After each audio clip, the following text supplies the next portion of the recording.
तो इन्वेस्टिगेशन का मतलब है थोड़ा सा आपको you have to show initiative. ऐसा नहीं कि बैठ गया कि पूछ लिया 161 नोट कर लिया बात खत्म। ऐसा करने तो पुलिस की क्या जरूरत है? 10वीं की कक्षा के एक बच्चे को बोलो कि सबके बयान ले लो, और अगर एसपी साहब ने बोल दिया कि तुम्हारी नौकरी खा जाऊंगा, उसको अरेस्ट करके ले जाओ, 2 दिन में आ जाएगा आदमी। वो प्रेशर बढ़ता है तो फिर आ जाता है कि ऐसा जब होता है तो दो ही निष्कर्ष निकलते हैं, या तो पुलिस कॉम्पिटेंस नहीं है उनमें, या पुलिस मिली हुई है। ये दो निष्कर्ष जो है पब्लिक निकालती है।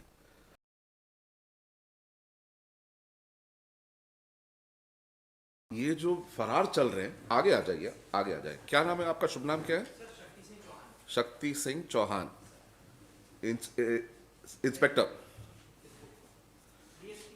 DYSP, sorry. अच्छा, इसमें जो फरार जा रहे हैं उनका परिवार तो होगा, उनका परिवार है, उनके परिवार के कॉल डिटेल्स निकाल के आपने देखा क्या कि किन किन से बात कर रहे हैं वो? हाँ, निकाल लेंगे कि निकाल लिया है? निकाल लिया है। क्या क्या निष्कर्ष? उसके बाद आपने क्या इन्वेस्टिगेशन किया? नहीं, ये तो कब कब से पेंडिंग है ये केस। ये देखिए, ऐसा जब होता है तो दो ही निष्कर्ष निकलते हैं, या तो पुलिस कॉम्पिटेंस नहीं है उनमें, या पुलिस मिली हुई है। ये दो निष्कर्ष जो है पब्लिक निकालती है। हम ऐसा अभी कुछ नहीं कह रहे हैं, ठीक है, मगर हम आपको मौका देते हैं। इतना सारा डिटेल्स होगा, ऐसा तो हो ही नहीं सकता कि वो आदमी अपने परिवार से बिल्कुल बात ही नहीं कर रहा, किसी और के फ़ोन से कर रहा होगा। वो हर एक का जो है आप डिटेल्स लीजिए और परिवार वालों से पूछिए कि नंबर किसके हैं। सारे नंबर पता करिए आप, फिर कंपनी से, सर्विस प्रोवाइडर से पता करिए कि ये नंबर किसके यहाँ से आ रहा है। तो उनके नाम लेके फिर अपन उसके वाइफ से, वाइफ का नंबर जो है आपके पास, उसका कॉल डिटेल ले लो। ऐसा तो हो ही नहीं सकता कि वो किसी परिवार वाले से कांटेक्ट नहीं कर रहा। तो इन्वेस्टिगेशन का मतलब है थोड़ा सा आपको you have to show initiative. ऐसा नहीं कि बैठ गया कि पूछ लिया 161 नोट कर लिया बात खत्म। ऐसा करने तो पुलिस की क्या जरूरत है? 10वीं की कक्षा के एक बच्चे को बोलो कि सबके बयान ले लो, वो जो बोल रहा है 161 में निकाल लिया, वो तो लिखना ही तो पड़ता है। इन्वेस्टिगेशन का मतलब है खोज करना। उसके बाद आपके पास, हम ये भी जानते हैं कि बहुत सारे प्रेसिंग केसेस होंगे, आपके पास फोर्स कम है, मगर उसके बावजूद आपको कुछ करना तो पड़ेगा, दिखाना तो पड़ेगा आपको। तो आप उस लाइंस में जरा करिए और बताइए, एक फ्रेश स्टेटस रिपोर्ट फाइल करिए ये सारा इन्वेस्टिगेशन करने के बाद, ठीक है। अब एंड और पता, अगर आपको कोई डिफिकल्टी है तो डायरेक्टली बताइए। अगर कोर्ट की तरफ से कोई ऑर्डर्स चाहिए किसी और को तो हम वो भी करने के लिए तैयार हैं। मगर ऐसा नहीं हो सकता कि कोई आदमी फरार है। वो पुलिस महकमे में एक नेगेटिव ये होता है। और अगर एसपी साहब ने बोल दिया कि तुम्हारी नौकरी खा जाऊंगा, उसको अरेस्ट करके ले जाओ, 2 दिन में आ जाएगा आदमी। वो प्रेशर बढ़ता है तो फिर आ जाता है।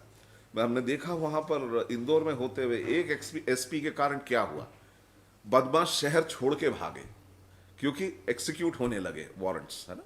तो आप लोग अपनी तरफ से थोड़ा सा इनिशिएटिव दिखाइए और इसको निकालिए। कितना दिन चाहिए आपको, बताइए? We'll give you 1 month. उसके बाद 1 मंथ के बाद I want a fresh status report, ठीक है। फ्रेश स्टेटस रिपोर्ट आना पड़ेगा और बताइए कि आपने क्या क्या किया, क्या क्या इन्वेस्टिगेशन किया। ये लिखा पढ़ी नहीं, लिखा पढ़ी इन्वेस्टिगेशन नहीं होती है। उसके बाद जो इन्फॉर्मेशन मिलता है उस पर आगे बढ़ने के लिए आपने क्या किया, वो डिटेल्स मिल चाहिए, ठीक। इसमें लिखिए, pursuant to the order dated 12/1/2023, the investigating officer in this case, Mr. Shakti Singh Chauhan, DYSP, has appeared before this court. Full stop. He submits that he has recently taken charge and that he requires some time to carry out further investigation in order to locate and trace and locate the absconding accused persons in this case. Full stop. He has further stated that the call detail records of the wife and family members of the absconding accused have been taken. सभी का ले लिया आपने call detail records, family members के have been taken, and further investigation along those lines will be made, and has prayed for 1 month's time to file a fresh status report pursuant to further investigation under the circumstances, list this case on 13 March, top of the list. 13th March on top of the list. That's more than 1 month.